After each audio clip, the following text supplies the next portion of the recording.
with over 35 years as a land investor and trader. There is a big brand is considered as one of the top developers of the city. You are an eye surgeon Yes. as a professional background. મારા ફાધરની strong વિશ હતી, આપણા ઘરમાં કોઈ doctor નથી, doctor થવું પડશે અને doctor કરવું જ પડશે. વચ્ચે ઇલેક્ટ્રોનિક્સ બિઝનેસમાં તમારો ફેમિલી બિઝનેસ ઇલેક્ટ્રોનિક બિઝનેસ હતો. એક ફાર્માસ્યુટિકલ બિઝનેસ હતો અને બીજો ઇલેક્ટ્રોનિક્સનો બિઝનેસ મારો બ્રધર કરતો હતો. રાઈટ. 82ની અંદર એશિયાડ આવ્યું અમારા ઘરે પહેલું ટીવી એશિયાડ વખતે જ આવ્યું હતું. કે હવે આપણે 2 વર્ષથી વધારે ટકી નહીં શકીએ. અમે 2 જણા એ દિવસે અલગ અલગ થયા અને એને એજ્યુકેશન લાઈન સિલેક્ટ કરી. રાઈટ. હું રિયલ એસ્ટેટ લાઈનમાં આવ્યો. રિયલ એસ્ટેટની તમારી સક્સેસની કોઈ વાત કરી શકાય એમ નથી, because massive success that everybody has scene. Quick tips, quick thought process about land investment. તો લેન્ડની અંદર તમે જ્યારે 35 વર્ષથી કામ કરતા હોય તો તમારા પર ઘણા બધા કેસો ચાલતા હોય, કરેક્ટ. સિવિલ મેટરો ચાલતી હોય, ક્રિમિનલ મેટરો ચાલતી હોય. મારા ત્યાં નોટ એ સિંગલ.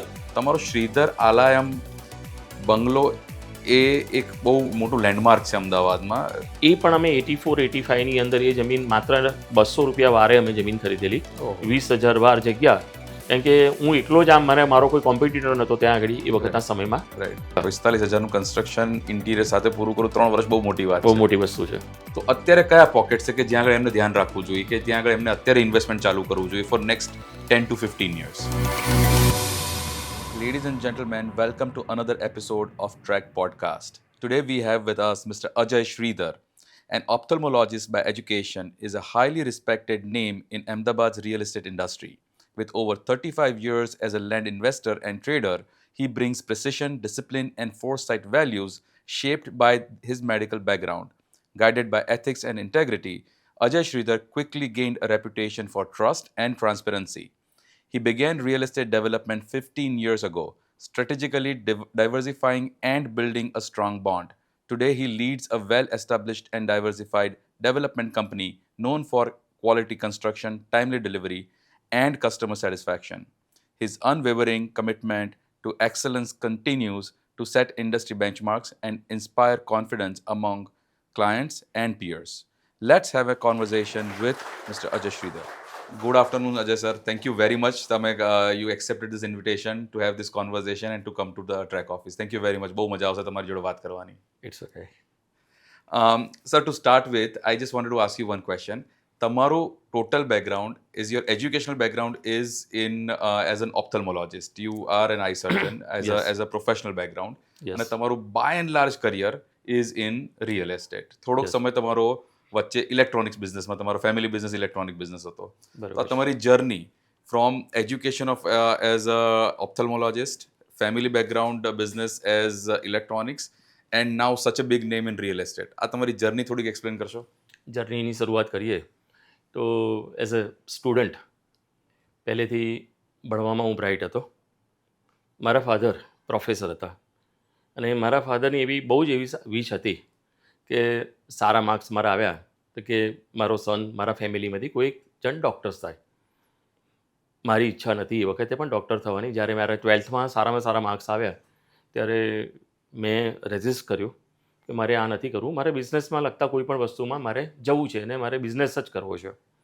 મારા ફાધરની સ્ટ્રોંગ વિશ હતી કે ના, આપણા ઘરમાં કોઈ ડૉક્ટર નથી, ડૉક્ટર થવું પડશે અને ડૉક્ટર કરવું જ પડશે.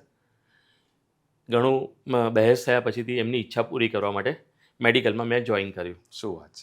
સબ્જેક્ટ ટુ એક કન્ડિશન, હું MBBS થઈ જાઉં પછીથી મને મારી ઈચ્છા મુજબ મને જે યોગ્ય લાગે એ વખતે કદાચ મને સારું લાગશે તો હું મેડિકલ કન્ટિન્યુઅસ કરીશ, નહીં તો મને બિઝનેસમાં જવાની છૂટ આપજો. રાઈટ. એમને કીધું સારું, ઇટ્સ ઓકે. મારા ફાધર પ્રોફેસર હતા એટલે એજ્યુકેશન લાઇનમાં હતા. રાઈટ. અને એ એમની વિશ હતી કે ભાઈ એજ્યુકેશનમાં છોકરા મેડિકલમાં જાય. એમની વિશ કરવા માટે મેં MBBS પૂરું કર્યું. MBBS પૂરું થયા પછીથી ફરી મેં મારા ફાધરને પૂછ્યું, મારી અત્યારે પણ બિઝનેસમાં જવાની ઈચ્છા છે. એ વખતે પણ એમને ફરી પાછી આની આ જ વાત કરી, ના તું આગળ તું સ્ટડી કર અને તું કન્ટિન્યુ કર અને તારે મેડિકલ પ્રેક્ટિસ કરવાની છે, હજુ તું આગળ કર અને તને પછી યોગ્ય લાગે તો ડિસિઝન લેજે. ઘણી બહેસ થયા પછી મેં મારું એજ્યુકેશનમાં મેં MBBSની અંદર જ આગળ ફર્ધર મેં MS કર્યું ઇન ઓપ્થાલ્મોલોજી, આઈ સર્જન થયો અને 86ની અંદર મેં 78ની અંદર MBBS જોઈન કર્યું અને 86ની અંદર મેં MS પૂરું કર્યું. થયા પછીથી ફાધર પાસે ફરી ગયો એકાદ 2 વર્ષ મેં મારી પ્રેક્ટિસ કરવાની કોશિશ પણ કરી, એટલે એઝ અ ઓનરરી સર્વિસ આપતો હતો ને હું સારા એવા ટ્રસ્ટમાં જતો હતો. રાઈટ. એ વખતે જે ટ્રસ્ટ ચાલતા તે ટ્રસ્ટમાં હું સેવા આપતો હતો અને કોઈ ઓનરરી એક ડૉક્ટર્સના ત્યાં હું ઓનરરી જતો હતો, જે અમદાવાદના બહુ રિનાઉન્ડ ઓપ્થોલ્મોલોજિસ્ટ છે. એમના ત્યાં મેં 2 વર્ષ કામ કર્યું. રાઈટ. મેં કોશિશ કરી, પણ મારું મન જે ફ્રી બર્ડ તરીકે હતું અને મને બિઝનેસમાં જ વધારે ઇન્ટરેસ્ટ હતો. ફરી પાછો મારા ફાધર પાસે ગયો અને ફાધરને કીધું કે મારે આ બિઝનેસમાં જ જવું છે, મને મેડિકલ લાઈન નથી મજા મને સેટ નહીં થાય. પછી મારા ફાધર કન્વિન્સ થયા કે હવે તને જે યોગ્ય લાગે તું કર. આ સમય મર્યાદા હતી ત્યારે સાથે સાથે હું મારા ફેમિલીનો બિઝનેસ, એક ફાર્માસ્યુટિકલ બિઝનેસ હતો અને બીજો ઇલેક્ટ્રોનિક્સનો બિઝનેસ મારો બ્રધર કરતો હતો. રાઈટ. ફાર્માસ્યુટિકલ મારો સૌથી મોટા બ્રધર ચલાવતા હતા અને ઇલેક્ટ્રોનિક્સનો બિઝનેસ મારો જે મારાથી મોટો બ્રધર છે એ સંભાળતો હતો. રાઈટ. સાથે સાથે હું એને ઘણી વખત મદદ પણ કરતો હતો. જ્યારે સ્કૂલમાં હતા, મારી જે બિઝનેસ માટેની જે મેન્ટાલિટી ઊભી કરી એ બ્રધર, મારો જે યોગેશ કરીને બ્રધર છે, રાઈટ. એમાંથી હું કંઈક શીખીને કર્યું. એમાં એ નાનો હતો, સ્કૂલમાં હતો ત્યારથી જ એની મેન્ટાલિટી, જ્યારે વેકેશન પડે ત્યારે કેલ્ક્યુલેટર વેચવા, બૂસ્ટર વેચવા, શું વાત છે. અને એવું એનું, એટલે જાતે પૈસા અર્ન કરવાની એની પોતાની એક ધગસ હતી અને પૈસા એ રીતે એ વેકેશનમાં કમાઈ લેવું, એ રીતે જ એ કામ કરવા માટે એની મેન્ટાલિટી હતી. એટલે એની બિઝનેસ મેન્ટાલિટી મારા મગજમાં સેટ થયેલી હતી. 1980-82ની અંદર એશિયાડ આવ્યું. રાઈટ. હા, એશિયાડ. એ વખતે ટીવીની ભયંકર બૂમ પીરિયડ આવ્યો અમારા ઘરે પહેલું ટીવી એશિયાડ વખતે જ આવ્યું હતું. અને એ બૂમ પીરિયડની અંદર મારા બ્રધરે ઇલેક્ટ્રોનિક્સ આઇટમ વેચવાની સ્ટાર્ટ કરી. રાઈટ. ટીવી, વીસીઆર ને બધું સ્ટાર્ટ કર્યું. રિટેલિંગ એને સ્ટાર્ટ કર્યું. મને પણ એ જે કરતો હતો, હું તો એ વખતે એજ્યુકેશન લાઇનમાં મેડિકલમાં હતો, ભણતો હતો, સાથે હતો, અને એ જે કરતો હતો એમાં મને બહુ ઇન્ટરેસ્ટ હતો અને હું એને મદદરૂપ થતો હતો. મદદરૂપ એ રીતે થતો હતો કે એ રિટેલ કરતો હતો, એનો શોરૂમ હતો અને રિટેલ અહીંથી વેચતો કરતો હતો. પણ અમારું મટીરિયલ એ વખતે બધું જ મટીરિયલ દિલ્હી અને બોમ્બેથી આવતું હતું. ટીવી છે, વીસીઆર છે, બધું ત્યાં જ, હોલસેલરો બધા ત્યાં જ હોય, રાઈટ. મેન્યુફેક્ચરરો પણ ત્યાં જ હોય. એટલે એ રિટેલમાં અહીંયા પહોંચી નહોતો પડતો, એટલે હું એને મદદરૂપ થતો હતો. મદદરૂપ થવામાં હું અહીંથી દિલ્હી જઉં સેટરડે ફ્લાઇટમાં, અને ત્યાં બધો માલ બુક કરીને અહીંયા આવું. સન્ડે માલ બધો આવે અને એક વીકમાં એ બધો માલ વેચી મારે. ફરી પાછો હું સેટરડે જઉં. એવું મારા એમબીબીએસના સમય મર્યાદાની અંદર મેં સેટરડે સન્ડે એ રીતે એને સમય ફાળવ્યો અને એને બિઝનેસનો ભયંકર ગ્રોથ કર્યો. અને એ વખતે તમે જાણતા હશો, જેમ ધનરાજ ઇલેક્ટ્રોનિક્સ સૌથી જૂનું નામ છે. બધી ઇમ્પોર્ટેડ પ્રોડક્ટ અને જેન્યુઇન પ્રોડક્ટ ત્યાં જ મળતી હતી. અને આશ્રમ ધનરાજ રોડ પર ઓફિસ હતી. ઇલેક્ટ્રોનિક્સમાં અમે એ 82થી 86નો જે સમય છે એમાં ઇલેક્ટ્રોનિક્સ આઇટમોમાં અમારી માસ્ટરી હતી. કરેક્ટ. અમે દરેક લોકલ પ્રોડક્ટ તો ખરી, પણ અમારી ઇમ્પોર્ટેડ આઇટમમાં સોની અને નેશનલમાં અમારી ખૂબ જ વધારે પડતા અમે લોકો બહુ વેચાણ કરતા હતા અને લોકોના મારામાં ટ્રસ્ટ હતો ને સારી. એટલે હું પરચેસ કરીને લાવવાનું કામ એ વખતે હું સંભાળતો હતો. અને મને ઇન્ટરેસ્ટ બિઝનેસમાં આવવાનો એ વખતથી મારા મગજમાં સેટ હતું કે બિઝનેસમાં બહુ જ રૂપિયા, જેટલું અનલિમિટેડ પૈસા કમાઈ શકાય છે અને પ્લસ ફ્રીના ફ્રી હોઈએ છે, એમાં કોઈ લિમિટેશન્સ નથી. રાઈટ. ત્યારથી મને થોડું ઇન્ટરેસ્ટ એમાં લાગી ગયો હતો. અને મારી ઇન્ડસ્ટ્રી કરવાની મારી પહેલેથી તમન્ના જ હતી કે મારે જવું છે તો મારે ઇન્ડસ્ટ્રી કરવી છે. એ પહેલેથી ભણવાનું સ્ટાર્ટ કર્યું એ પહેલાંથી મને એવી ઈચ્છા હતી. મારી જર્ની આ રીતે મેડિકલમાં ભણતા ઇલેક્ટ્રોનિક્સ આઇટમમાં ઇન્ટરેસ્ટ લેવો, પરચેસ કરવું, બ્રધરને આપવો, એ વેચે. રાઈટ. રિટેલ હું નહોતો કરતો, પણ એ વેચવાનું કામ એ કરતો, પણ પરચેસ બધી હું સંભાળતો હતો. રાઈટ. અને એવા મેં ખાસો એવો સમય આપ્યો. તો હવે આ તમારી આ જે જર્ની, આ પહેલા 2 સ્ટેપ્સ, ઓપ્થોલ્મોલોજીસ્ટ, ઇલેક્ટ્રોનિક્સ, આ બંનેમાં તમે સક્સેસફુલ જ. Ophthalmologist you did it for your father's preference, Yes. એટલે that was successful, you completed the education. પછી તમારા ચોઇસ, તમે બ્રધર સાથેના ઇલેક્ટ્રોનિક બિઝનેસમાં તમે એમાં યુ વર સક્સેસફુલ. રિયલ એસ્ટેટની તમારી સક્સેસની કોઈ વાત કરી શકાય એમ નથી, because massive success that everybody has scene. Yes. તો એ જર્ની ક્યાંથી ચાલુ? તમને રિયલ એસ્ટેટ, બિકોઝ બેકગ્રાઉન્ડમાં ક્યાં રિયલ એસ્ટેટ છે એની, તો રિયલ એસ્ટેટમાં ક્યાંથી તમારો ઇન્ટરેસ્ટ આવ્યો? હું તમને ફર્ધર સ્ટોરીમાં કહું. 86 પછીથી રિટેલ બિઝનેસની અંદરથી અમે ઓલવેઝ માર્કેટ કરતાં એક સ્ટેપ અહેડ હતા વિચારવાવાળા. અમારું વિચારસરણી ઇલેક્ટ્રોનિક્સમાં રિટેલિંગ કર્યું, પરચેસ કર્યું, પછી અમે ઇમ્પોર્ટમાં ગયા. મટીરિયલ ઇમ્પોર્ટ કરીએ અને રિટેલ કરીએ. પછી એના પછીથીની સ્ટેજ આવી અમારી મેન્યુફેક્ચરિંગની આવી. સિલ્વાસાની અંદર મારી ફેક્ટરીઝ હતી રાઈટ. અને ત્યાં અમે ઇલેક્ટ્રોનિક્સ મેન્યુફેક્ચરિંગ કરીને પછીથી અમે રિટેલમાં અહીંયા વેચતા હતા. એ પછીથી થયું એવું એ સમય દરમિયાન કે બધી મલ્ટીનેશનલ કંપનીઓ ઇન્ડિયામાં ફ્રી આવવાની પરમિશન મળી ગઈ. રાઈટ. એટલે સોની, નેશનલ, જે કંપની પહેલાં અહીંયા આગળ અવેલેબલ નથી, જેના કારણે અમારી મોનોપોલી હતી, રાઈટ. એ બધી કંપનીઓ અહીંયા આવવાની થઈ ગઈ. એટલે અમને એ દિવસે અમારું ભવિષ્ય ખબર પડી ગઈ, મને ને મારા બ્રધરને, કરેક્ટ. કે હવે આપણે 2 વર્ષથી વધારે ટકી નહીં શકીએ. રાઈટ. આપણે ઇમ્પોર્ટ કરીએ, મેન્યુફેક્ચર કરીએ, રિટેલ કરીએ, પણ હવે આપણી પાસેથી કોઈ નહીં લે. આ કંપનીઓ ડાયરેક્ટ પોતે માર્કેટિંગ કરશે. એટલે અમે લોકોએ નક્કી કર્યું, 2 બ્રધરે, કે મારું પણ એજ્યુકેશન પતી ગયું હતું, મારો બ્રધર પણ ટેક્સટાઇલ એન્જિનિયર થઈ ગયો હતો.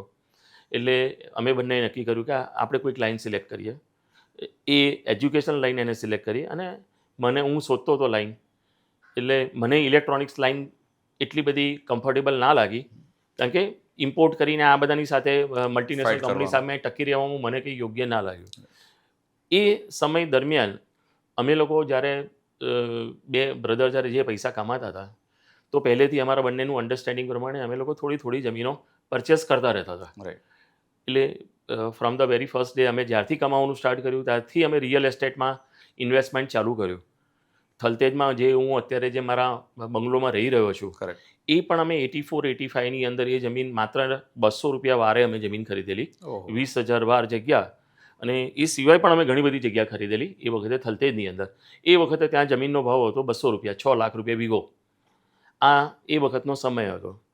એટલે જમીનમાં પરચેસથી એ વખતનો અનુભવ હતો અને મને એપ્રિસિએશન એનું દેખાતું હતું મને, કે આનું કોઈ પ્રોડક્શન થતું નથી રિયલ એસ્ટેટમાં અને અનલિમિટેડ સ્કોપ છે.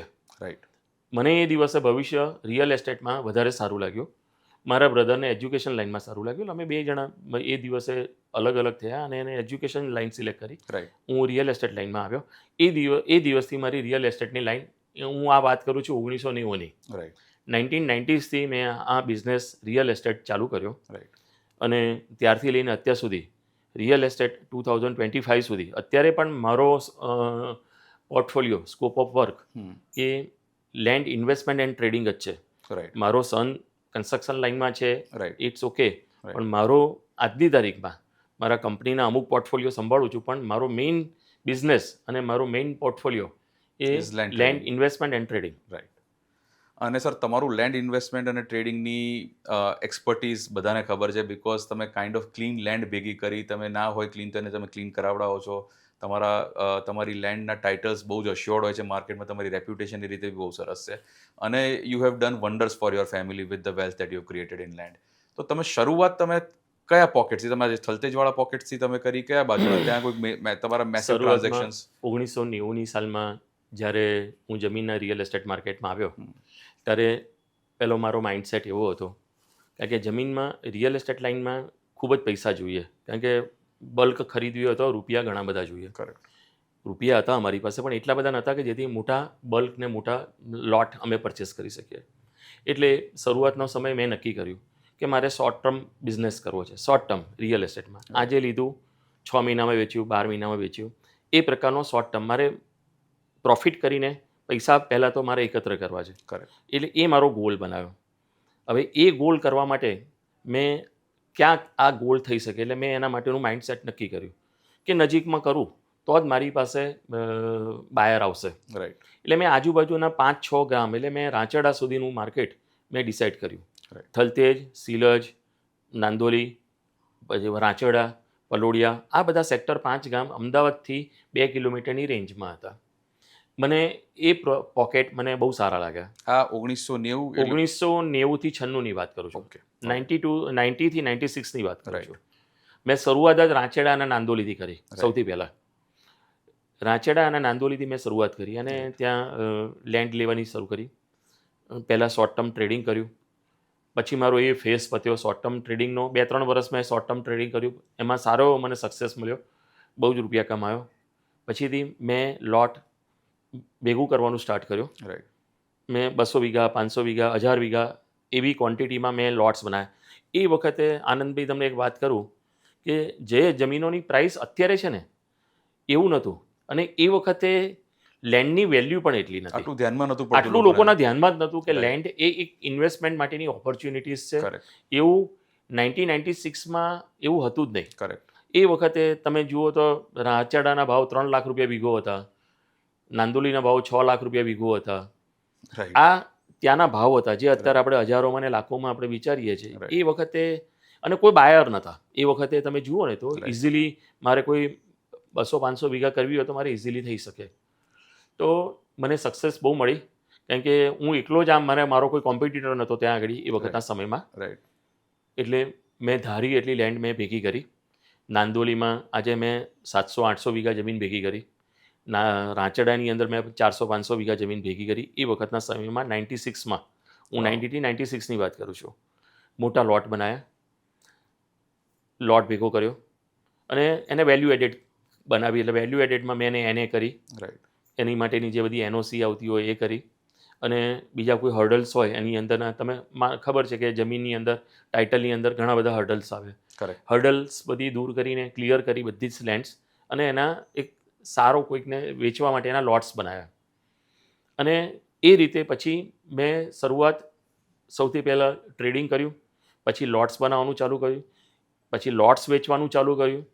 લોટ્સ એ વખતે મેં ખાસ એ વખતના સમયમાં 96માં સૌથી મોટો લોટ્સ કહીએ તો કલ્હારવાળા પ્રણવ અને એ લોકોને મેં કલ્હાર્સ જે બંગલોસ છે નાંદોલીમાં, એ આખો લોટ મારો આપેલો છે. અચ્છા ઓકે ઓલરાઈટ એટલે એ ટોટલ નાંદોલીની વાળી જગ્યા મારી આપેલી છે. રાઈટ એ વખતે ત્યાં વાત્સલ્યમ કરીને વાડીલાલવાળાની સ્કીમ છે, એ પણ મારી આપેલી જગ્યા છે. ઓકે ત્યાં જઈને અડીને પ્લેઝર વિલા કરીને છે, રાઈટ એ પણ મારી. એટલે મારી પાસે ત્યાં 700-800 વીઘા જમીન હતી. બધી જગ્યાએ નાંદોલીમાં મેં લોટ્સ બનાવીને આપી, અને એમાં અત્યારે ઘણા બધા સક્સેસફુલ પ્રોજેક્ટો છે. રાંચડામાં જે અત્યારના પ્રાર્થના ઉપ્પન કરીને જે દેખાય છે મોટા ગેટવાળી જગ્યા, રાઈટ એ આખી ટોટલ 400 વીઘા જમીન એ જમીન મેં એકત્રિત કરેલી. ને મેં એ વખતના નિમેશભાઈ કરીને જે ઓનર્સ હતા, રાઈટ એ વખતે એમને સાથે હું પહેલાં પાર્ટનરશિપમાં જોડાયો હતો. ઓકે અને પછીથી આફ્ટર ઓલ એમની સાથે એ આગળ ટકી ના શક્યા. પછીથી એ જમીન મેં એમને આપી દીધી, અને એ લોટ પણ મારો આખો આપેલો, એ મારો પોતાનો લોટ હતો. રાઈટ એટલે આવા મેં ઘણા બધા લોટ્સ ત્યાં આગળ બનાવ્યા, રાંચડામાં નાના બધામાં. અને થલતેજ અને સિલજ એ મારા પ્રાઇમ લોકેશન્સ હતા. મને આ બે જગ્યાઓ મેં સિલજ રિંગ રોડ ઉપર જ્યારે 6 લાખ રૂપિયા 7 લાખ રૂપિયાના ભાવની જ્યારે જગ્યાઓ હતી ને, ત્યારે હું સિલજ રિંગ રોડ ઉપર જગ્યા એ વખતે પરચેસ કરતો હતો. 6 લાખ 7 લાખ રૂપિયા વીઘો એ વખતે રિંગ રોડ નહોતો બન્યો. બરાબર છે. એ વખતે રિંગ રોડ નહોતો બન્યો. રિંગ રોડ પડવાનો હતો ત્યારે 6 લાખ રૂપિયા વીઘાના ભાવની ત્યાં અત્યારે કરોડમાં બી નથી મળતી. અત્યારે તો આજની તારીખમાં 1.5 લાખ રૂપિયા 2 લાખ રૂપિયા વારના ભાવની જમીન થઈ ગઈ. એ વસ્તુ ત્યાં 6 લાખ રૂપિયા વીઘાનો ભાવના જમીનો ચાલતી હતી. એ વખતના મારા ઇન્વેસ્ટમેન્ટો હતા. સિલજ, આર્યમાનની પાછળનો પટ્ટો, સિલજ આમ કહેવાય કે મારું મેજોરિટી બાઇંગ સિલજમાં હતું. થલતેજ હું જે બંગલો છે એની જોડે મારી કોપર સ્ટોન છે, આજુબાજુના બધા જ જે મેજોરિટી થલતેજમાં મેં ખાસ, કારણ કે હું પોતે ત્યાં 85માં મેં જમીન 84-85માં મારું જે ફાર્મ હાઉસ જે તમે બંગલોસ મારો છે અત્યારે મારો બંગલો શ્રીધર આલાયમ જે મારો બંગલો છે, એ 84-85માં એની જગ્યા લીધેલી. અને 1990sમાં અમે લોકો ત્યાં રહેવા આવી ગયા હતા. ત્યાં એક ફાર્મ હતું, અને એ ફાર્મની અંદર હું ને મારો બ્રધર 2 જણા રહેવા આવી ગયા હતા. એટલે એ વખતે અમારા બંગલો અને ડ્રાઇવિંગ વચ્ચે કોઈ પણ પ્રકારનો કોઈ કનેક્ટિવિટી કશું જ નહીં. એ ત્યારની વાત છે, અમે ત્યાં રહેતા હતા. એટલે અમે લોકો એ એરિયામાં ટ્રેડ કરતા હતા, માલ લેતા હતા, કરતા હતા, વેચતા હતા. એટલે અમને થોડી થલતેજમાં ગ્રીપ હતી, સિલજમાં ગ્રીપ હતી. અને એ સમય દરમિયાન અમે બહુ જ ઘણું બધું ટ્રેડિંગ મેં કર્યું મારું સિલજ અને થલતેજની અંદર. અને નાંદોલી અને રાંચેડામાં મેં મોટા લોટ્સ બનાવ્યા. અને આ રીતે મેં મારી લાઈફની શરૂઆત શોર્ટ ટર્મ ટ્રેડિંગથી, પછી ધીરે ધીરે લોટ્સ બનાવવા ઉપર આવ્યો. પછીથી હું પછી લોંગ ટર્મમાં ગયો. મારી પાસે એક વખત સારી વેલ્થ બની ગઈ, બરાબર. પછી મારો કન્સેપ્ટ મેં બદલ્યો કે કોઈ પણ પ્રોપર્ટી 2-5 વર્ષે 10 વર્ષે એને સારી રીતે વેલ્યુ એડેડ બનાવીને પછી સરસ રીતે વેચીએ. એ કન્સેપ્ટથી પછી વેચવાનું સ્ટાર્ટ કર્યું. સર, આ શ્રીધર આલાયમની તમારી એક વાત બહુ ઇન્ટરેસ્ટિંગ હતી કે તમે 200 રૂપિયા વાર જગ્યા ખરીદી. યસ, આજે 200 રૂપિયે રૂમાલ નથી મળતો, એક સરખો પીસ સારી બહુ સાચી બ્રાન્ડેડ વાત. રૂમાલ નથી મળતો. તમે સાચી વાત 200 છે. રૂપિયા વાર જમીન તમે ખરીદી. એમાં તમે પહેલા ફાર્મ હાઉસ બનાવ્યું, અત્યારે જે બંગલો બનાવ્યો તમે કદાચ પછીથી બનાવ્યો પછી છે જે એ અત્યારે 2007માં બનાવ્યો. એ 2007માં બનાવ્યો. તમારો શ્રીધર આલાયમ બંગલો એ એક બહુ મોટું લેન્ડમાર્ક છે અમદાવાદમાં. તમે ત્યાં આગળથી નીકળો તો એ કહે કે શ્રીધર પહેલા આવે કે શ્રીધર પછી આવે થલતેજવાળા રોડ ઉપર. યસ, હવે એ તમારો એ આખો બંગલો એક વ્હાઇટ હાઉસ ઇન્સ્પિરેશન કે જે બી તમે કહો તો એની સ્ટોરી કંઈક બહુ એ વખતથી બહુ ચર્ચામાં આવેલો બંગલો, તો એની કોઈક ઇન્ટરેસ્ટિંગ સ્ટોરી કંઈક કહો. જો મારું ઇન્સ્પિરેશન કહું તમને મારો બંગલો બનાવવાનું, મારે લેન્ડ પરચેસ કરવાની નથી. 2007માં મેં નક્કી કર્યું કે ભાઈ હવે અમારી પાસે સફિશિયન્ટ પૈસા છે, મારે પોતાનો બંગલો બનાવવો છે. તો બંને ભાઈઓએ નક્કી કર્યું. જમીન 20,000 વાર જગ્યા હતી, 8,000 વાર કપાતમાં જતી હતી, 12,000 વારનો એફપી હતો. બંને બ્રધરે નક્કી કર્યું કે બંગલો બનાવવો છે અને જમીનના પૈસા અમારે ખર્ચવાના નહોતા. એ વખતે ભાવ ત્યાં સબસ્ટેન્શિયલ થઈ ગયેલો હતો. ખાલી મારે કન્સ્ટ્રક્શનમાં પૈસા નાખવાના હતા. એટલે બંને ભાઈઓએ સારામાં સારા બંગલા બનાવ્યા. એ પણ સારું કમાયો હતો, હું પણ સારું કમાયો હતો. એટલે બંગલાની જ્યારે ડિઝાઇન નક્કી કરવાનું શરૂ કર્યું ત્યારે મને સૌથી પહેલાં દિલીપ સોની, મને ઓલવેઝ છે ને હું યુરોપ ફરવા જાઉં એટલે મને વિક્ટોરિયલ કોલોનિયલ સ્ટાઇલ મને બહુ જ ગમે. રાઈટ. મને વ્હાઇટ કલર બહુ જ ગમે.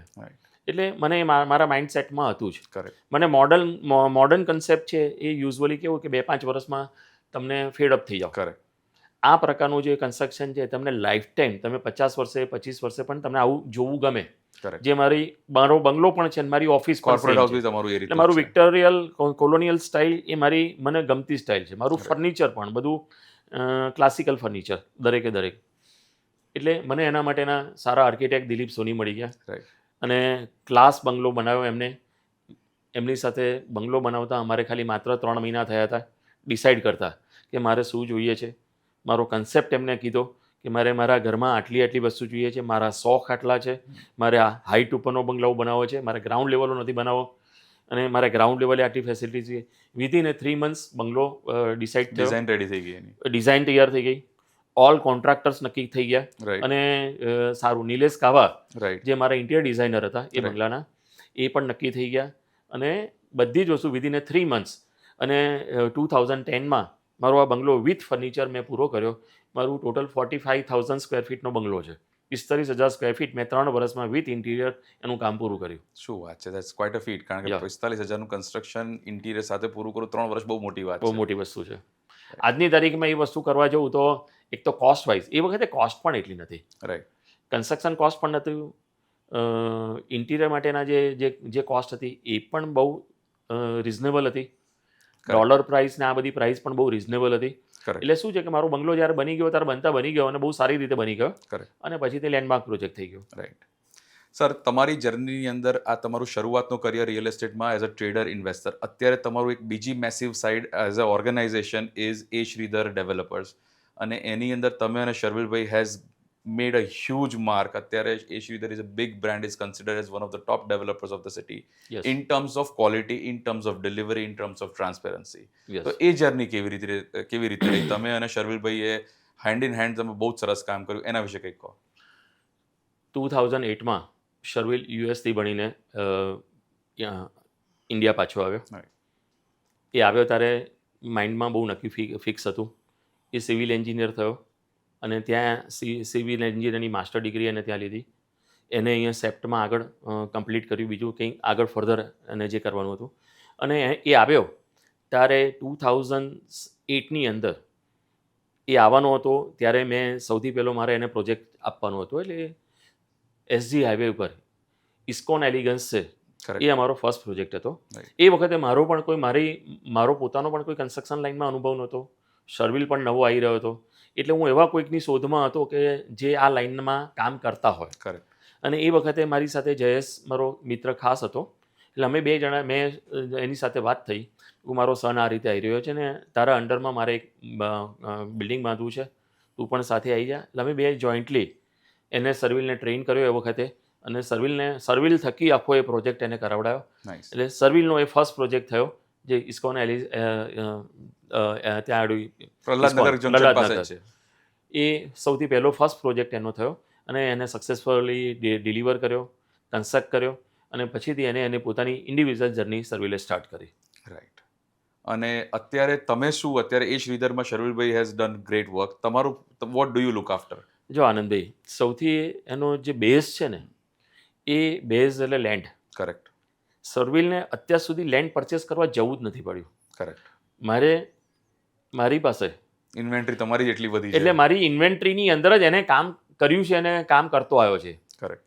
એને હાર્ડલી અત્યાર સુધી 10 કે 15% જમીન એને પરચેસ કરી હશે. 90% એને મારી લેન્ડની અંદર જ એને કન્સ્ટ્રક્શન કર્યું હશે. Which is a great support. એટલે એની પાસે બેઝ બહુ પાકો છે અને હજુ પણ આવનાર 10 વર્ષ સુધી એની પાસે લેન્ડ એટલી પડી છે કે સર્વિલને જમીન લેવા જવાની એને જરૂર જ નથી બહાર. Right. હા, એને કોઈ બીજા બહારના પ્રોજેક્ટો જે એને ગમતા હોય, ધારો કે સિંધુ ભવન ગમે છે, Correct. કે એસજી આવે ગમે છે, કે પ્રહલાદનગર ગમે છે, તો એવી કોઈક જગ્યાએ એને ગમતા પ્રોજેક્ટો માટે જમીન લેવી પડે. રાઈટ. બાકી લેન્ડનું પ્રોવિઝન્સ રાઈટ. સર્વિલ આવવાનો હતો ત્યારે રાઈટ. અને છેલ્લા 15 વર્ષ પહેલાં મેં તમને કીધું ને કે પછી હું ધીરે ધીરે લોંગ ટર્મમાં જતો રહ્યો. કરેક્ટ. તો લોંગ ટર્મમાં જમીન મેં 2 રીતે લીધી.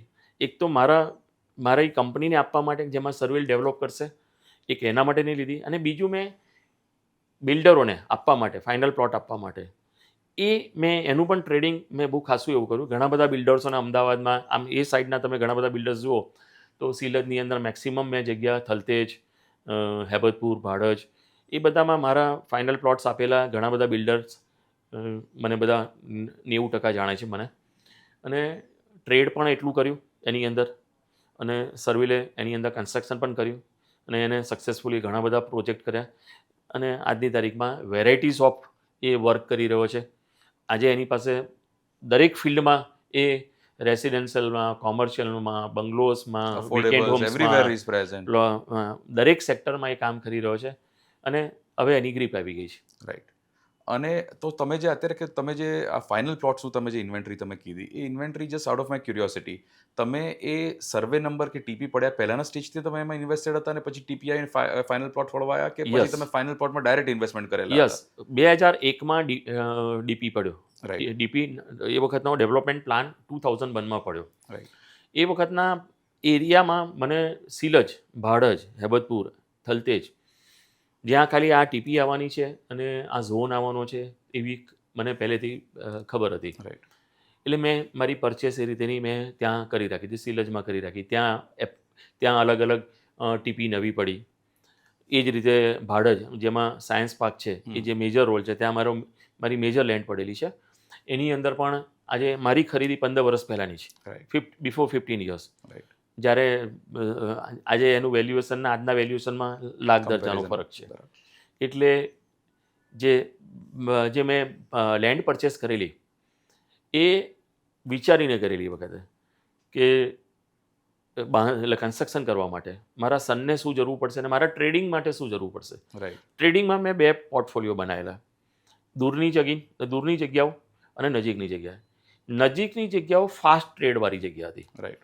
હું ધારું ત્યારે એ કેશ મનીવાળી હતી. મારે કાલે સવારના ધારો કે રૂપિયાની જરૂર છે તો મારે વેચવી હોય તો એ મારી કેશ આઇટમ હતી. કરેક્ટ. દૂરના પ્રોજેક્ટો ધીરે ધીરે બનતા હતા, એને સમય લાગતો હતો, લોટ બનાવતો હતો અને પછીથી એને હું એક્ઝિક્યુટ કરતો હતો. એટલે નજીકનું ઇન્વેસ્ટમેન્ટ એ મારા પર્સનલ યુઝમાં પણ વપરાયું અને ટ્રેડમાં પણ વપરાયું. રાઈટ. બ્રિલિયન્ટ. સર, તમારી land understanding is not questionable at all. બહુ જ બધા તમે જેટલી જર્ની કરી લેન્ડ ઇન્વેસ્ટમેન્ટ અને ટ્રેડિંગમાં, આપણી ઓડિયન્સમાં ઘણા બધા લોકો હશે જે એના એસ્પિરેશન રાખતા હશે, એટલું કદાચ કરી શકે ના કરી શકે, પણ તમારી કોઈ એવી 2-3 ટિપ્સ કે લેન્ડ ઇન્વેસ્ટમેન્ટમાં કોઈક ઇન્સાઇડર્સ કે આ વસ્તુનું ધ્યાન રાખવું જોઈએ કે તમે આટલી વસ્તુ તમારા માટે બહુ કામ લાગી હતી, કોઈક ટિપ્સ, કંઈક thought process about land investment?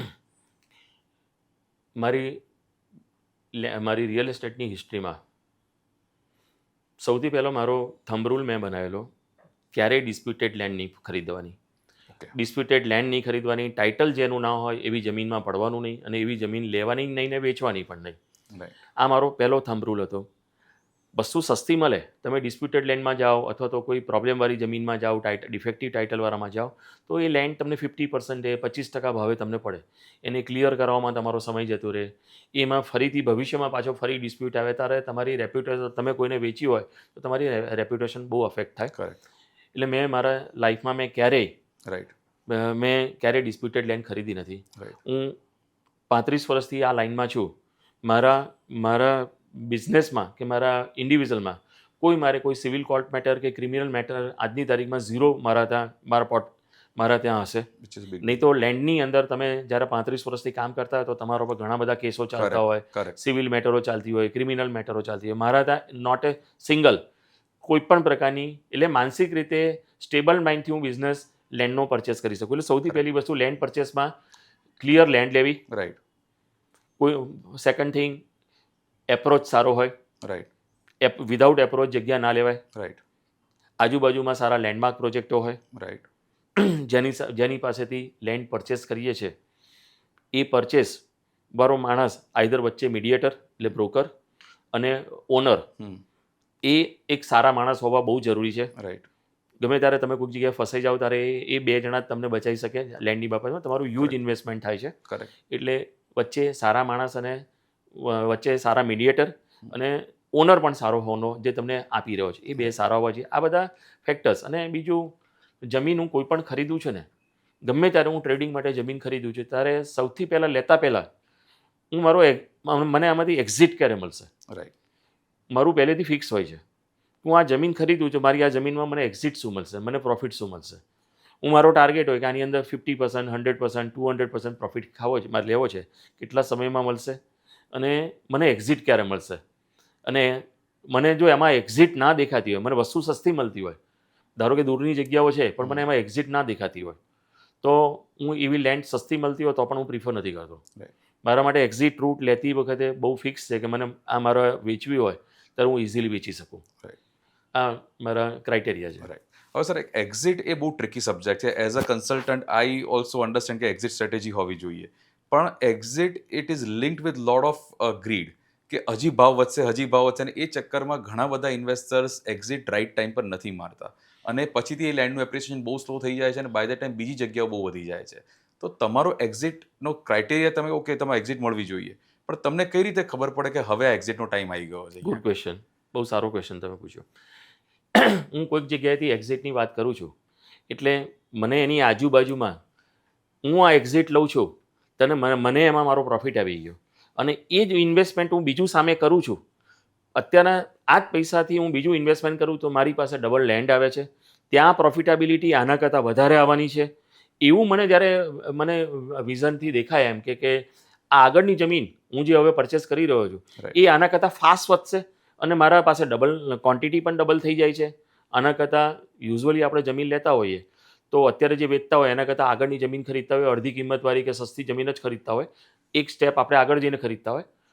જ્યારે આપણને આગળનું બજાર સારું લાગે અને આ જમીન હું મૂકી રાખું વરસ અને હું એ જમીન જે નવી લઈ રહ્યો છું એ જમીન હું વરસ મૂકી રાખું, બંનેમાં ગ્રોથ રેટ કોનો સારો રહેશે એ નક્કી કરીને પછી હું આમાંથી એક્ઝિટ લઉં છું. Right. That is a brilliant thought process. Sir, તમારા જે ઇન્વેસ્ટમેન્ટ, ફોર એક્ઝામ્પલ તમે 90s અને 2000ની વચ્ચે શીલજ, ભાડજ, નાંદોલી આ પોકેટ્સ તમે ઇન્વેસ્ટમેન્ટ ચાલુ કર્યું, તો આજની તારીખમાં કોઈ કે આવી જ ઇન્વેસ્ટમેન્ટ જર્ની કરવી હોય તો અત્યારે કયા પોકેટ્સ છે કે જ્યાં આગળ એમને ધ્યાન રાખવું જોઈએ, કે જ્યાં આગળ એમને અત્યારે ઇન્વેસ્ટમેન્ટ ચાલુ કરવું જોઈએ ફોર નેક્સ્ટ 10 to 15 years? આ માટે અત્યારે જો જોવા જઈએ ને તો અત્યારે મને સૌથી સારો પેચ આવનાર સમયની અંદર જે દેખાઈ રહ્યો છે એમાં મને આ જે નવી મોટી 3 ક્લબ આવી રહી છે. કરેક્ટ. એક સ્પોર્ટ્સ ક્લબ, ક્લબની રાજપથ ક્લબ અને કર્ણાવતી ક્લબ. કર્ણાવતી ક્લબ, રાજપથ અને સ્પોર્ટ્સ ક્લબ. આ ક્લબની આજુબાજુનો એરિયા બધો જ રેસિડેન્શિયલ એરિયા થઈ જશે અને આવનાર 5 વર્ષ 10 વર્ષની અંદર આ સૌથી પ્રાઇમ એરિયા હશે એવું ચોક્કસપણે મને દેખાય છે. અને આ 3 ક્લબોનું જે દિવસે ફૂલ ફ્લેજ ચાલુ થઈ જશે ત્યારે ચારે બાજુ રેસિડેન્શિયલ સારું એવું ડેવલપ થશે. એ રોડ પણ મોટો રોડ છે, કનેક્ટિવિટી પણ બધી આપણા રિંગ રોડથી, સાણંદ કડી રોડની વાત કરું છું. આપણો રિંગ રોડ અત્યારના જે existing ring SP ring road છે, આ એસપી રિંગ રોડથી એ સાણંદ કડીવાળા રોડને બધા જ રોડ અત્યારે કનેક્ટિવિટી ઔડાના નવા જે હમણાં જે છેલ્લો ટીપી આવ્યો એની અંદર એ રોડો છે જ, રોડ છે જ, પણ એને ડેવલપ નથી થયા, ઓપન નથી થયા. રાઈટ. જે દિવસે આવનાર 2, 4, 5 વર્ષની અંદર એ બધા રોડ ઓપન થશે, જે ડિસ્ટન્સ અત્યારના 45 મિનિટનું છે એ ડિસ્ટન્સ તમારું 10 મિનિટનું થઈ જશે. રાઈટ. મોટરેબલ. તમે રિંગ રોડ ઉપરથી 10મી મિનિટે એ ત્યાં પહોંચી શકશો. સાણંદ કડી રોડ પર તમે પહોંચી શકશો. એ દિવસે થયું, એ દિવસે ત્યાં અત્યારે જે રેટ્સ છે એના કરતાં પણ ડબલ અથવા તો ઘણા બધા રેટ્સ મને સારા દેખાતા. સૌથી મને સસ્તો છે, મેઇન વસ્તુ છે અત્યારે રિઝનેબલ છે. રાઈટ. બાકી અત્યારના જે બજાર, જે આજુબાજુના જે એરિયામાં અમદાવાદ અને અમદાવાદની આજુબાજુનો એરિયા છે એના રેટ્સ સારા એવા ઉપર છે. કરેક્ટ. એની અંદર એપ્રિસિએશન્સ જે છે એના કરતાં અહીંયા મને ડબલ કે ટ્રિપલ દેખાય છે. રાઈટ. એટલે મારી ફર્સ્ટ ચોઈસ મારી એ કહેવાય કે ત્યાં કરાય. વૈષ્ણોદેવીની આજુબાજુનો પેચ બહુ સારો છે. ઓકે. આવનાર સમય ઓલિમ્પિક માટે બધા કહે છે રાઈટ. તો ગોધાવીવાળો જે પેચ છે રાઈટ. ત્યાં ઓલિમ્પિક આવવાની શક્યતા છે. ઓલિમ્પિકની ટાઉનશીપ આવશે, કરેક્ટ. સ્ટેડિયમ આવશે, તો એ વાળો પેચ પણ બહુ સારો એવો ડેવલપ થવાની આશા છે એમાં. રાઈટ. પણ આ 3-4 પેચ છે વેસ્ટર્ન પાર્ટની અંદર રાઈટ. જે સારા ડેવલપ થશે. રાઈટ. સર, તમે તમારી લાઈફ સક્સેસફુલ રહી છે. તમે you created a lot of wealth for your self and for your family. તમે બીજા ઘણા NGOs સાથે ફિલન્થ્રોપી વર્ક માટે બી સંકળાયેલા છો as giving back Yes. To the society. તો એના વિશે કંઈક કહો. હું ને મારો સન 2 જણા બિઝનેસ કરીએ છીએ. સાથે સાથે અમારી બંનેની ફિલોસોફી પણ છે સમાજ માટે કંઈ કામ કરવાની. અને મારું મેઇન ફિલ્ડ, હું મેડિકલનો પર્સન હતો, એટલે મને જિંદગીમાં વસવસો પણ છે કે હું મેડિકલ ફિલ્ડ મેં એક સીટ બગાડી, કોન્ટ્રીબ્યુટ ના કરી શક્યો અને મારા સમાજ માટે હું મારો સમય આપી શક્યો ને મારી જાતને પણ ના આપી શક્યો. એટલે મેડિકલ ફિલ્ડમાં મને બહુ જ એવું છે, એટલે હું જે કંઈ પણ અર્ન કરું છું એમાંથી મારું પાર્ટ એન્ડ પાર્શિયલ અમારી એ શ્રીધર ફાઉન્ડેશન કરીને મારી એક ફાઉન્ડેશન છે અમારું પોતાનું. 3 સેક્ટરમાં અમે લોકો કામ કરીએ છીએ: મેડિકલ, એજ્યુકેશન અને એન્વાયરમેન્ટ. મારો ને સર્વિલનો બંનેનો કન્સેપ્ટ છે અને વર્ષે અમે સારું એવું ડોનેશન કરીએ છીએ. મેડિકલની અંદર તમે જોવા જાઓ તો અત્યારે હમણાં જ સિલજની અંદર મેં એક કોમ્યુનિટી હેલ્થ સેન્ટર કરેક્ટ. બનાવીને, મોટી હોસ્પિટલ બનાવીને, જે એસપી રિંગ રોડ ઉપર બ્રિજ ઉપરથી દેખાય છે. એસપી રિંગ રોડ ઉપરથી દેખાય છે અને સિલજની અંદર છે કોમ્યુનિટી અમદાવાદ. એ શ્રીધર મેં AMCને એ હોસ્પિટલ બનાવીને આખી ડોનેટ કરી અને રન બાય કોર્પોરેશન, અને આખી હોસ્પિટલ બનાવીને મેં કોર્પોરેશનને આપી. એક આ હોસ્પિટલ. આ મારું એક ટાસ્ક પત્યું મેડિકલની અંદર. બીજું ટાસ્ક અત્યારે મારું નેટિવ છે બાવળા. હું બાવળાનો પટેલ છું અને બાવળા મારું નેટિવ છે. ત્યાં મારી 120 બેડની હોસ્પિટલ હું અત્યારે બનાવી રહ્યો છું. મારી 120 બેડની હોસ્પિટલ ચાલુ છે. સિવિલ વર્ક બધું પતી ગયું છે. વિધિન 6 મંથ્સ એ હોસ્પિટલ ચાલુ થઈ જશે. એટલે એ આના કરતાં 3 ટાઈમ્સ મોટી છે અને એ હોસ્પિટલ હું 6 મહિનામાં ડિલિવર કરીશ. આ બે મેડિકલની અંદર હું મારું ફાઉન્ડેશન, શ્રીધર ફાઉન્ડેશન, અમે આ વસ્તુ ડોનેટ કર્યા છે. સેકન્ડ થિંગ મેં કીધું એજ્યુકેશનની અંદર અમારી કંપની ઘણા બધાને એજ્યુકેશનમાં હેલ્પ કરે છે. રાઈટ. જે પુઅર છે, મારા બ્રધરના ત્યાં હોય કે બીજા કોઈકના ત્યાં પણ હોય, તો અમે એ બાબતે જ્યારે પણ ધ્યાન દોરે તો અમે મદદ કરીએ છીએ. ત્રીજું છે એન્વાયરમેન્ટ. એન્વાયરમેન્ટની અંદર 3-4 પ્રકારના કામ છે. ઓક્સિજન પાર્ક બનાવીએ છીએ. ધારો કે સિટીની અંદર અત્યારે હમણાં જ અમે બોપલની અંદર કોર્પોરેશનમાં ઓક્સિજન પાર્ક બનાવીને કોર્પોરેશને સુપરત કર્યો. અમે વૈકુંઠ પ્રોજેક્ટ, આપણો પ્રોજેક્ટની વૈકુંઠ બાજુમાં બંગલોસની જોડે છે ઓક્સિજન પાર્ક છે. એ સિવાય પણ અમારા ગોવિંદપુરાને જે આજુબાજુના જે પ્રોજેક્ટ્સ ચાલે છે ત્યાં તળાવો ઊંડા કરવા, લેક ઊંડા કરવા, પાણીનું લેયર વધારવું જમીનોનું. એટલે આજુબાજુના અમારા જેટલા તળાવ, લેક છે એને ઊંડા કરવાની અમારું ફાઉન્ડેશન કરે છે. લેક ઊંડા બનાવીએ છીએ. એન્વાયરમેન્ટમાં પાણીનું સ્તર વધે એ માટેની કોશિશ છે અને ખૂબ જ હ્યુજ લેવલે અમે લોકો પ્લાન્ટેશન નાખીએ છીએ અત્યારે. એટલે દર વર્ષે અમારો ટાર્ગેટ હોય છે કે આટલું પ્લાન્ટેશન દર વર્ષે કરવું. એટલે એન્વાયરમેન્ટ માટે અમે લોકો લેક કરવા, પ્લાન્ટેશન નવા નાખવા, ઓક્સિજન પાર્ક બનાવવા, એ પણ અમારો એક ધ્યેય છે. આ રીતે અમે લોકો મલ્ટિપલ અલગ અલગ પ્રકારની સેવાઓ કરીએ છીએ. એ મારું એક ફાઉન્ડેશન છે, મારું અને શર્વિલનું, અને અમે એમાં સારી રીતે બંને જણા ઇન્વોલ્વ હોઈએ છીએ અને સરસ કામ કરીએ છીએ. Very Nobel work. સર, તમારો એક લાસ્ટ ક્વેશ્ચન મારે પૂછવો છે કે at this age also you are very active and you are very fit. તો એનો મંત્ર શું છે તમારો? એનો મંત્ર એવો છે કે હું આજની તારીખમાં, આજે મારી એજ થઈ 65 યર્સ. 65 હું સવારના 6 વાગે ઉઠું છું. 7 વાગે સ્પોર્ટ્સ ક્લબની અંદર હું બેડમિન્ટન રમવા જાઉં છું. છેલ્લા 35 વર્ષથી મારું એક જ ગ્રુપ છે. શું વાત છે? 35 યર્સથી કન્ટિન્યુઅસ ડેઇલી સવારના મોર્નિંગમાં સવારના 7 to 10 o'clock સુધી હું ક્લબમાં આવું છું અને રેગ્યુલર ત્યાં બેડમિન્ટન રમું છું. આ મારી બેડમિન્ટનની મારી સ્પોર્ટ્સ છે, ક્યારેય છૂટી નથી. અને વર્ષોથી રમું છું. સવારે યોગા કરું છું, મારું જીમ કરું છું, શું વાત છે. અને સાથે સાથે મારો એક શોખ ટ્રેકિંગનો પણ છે.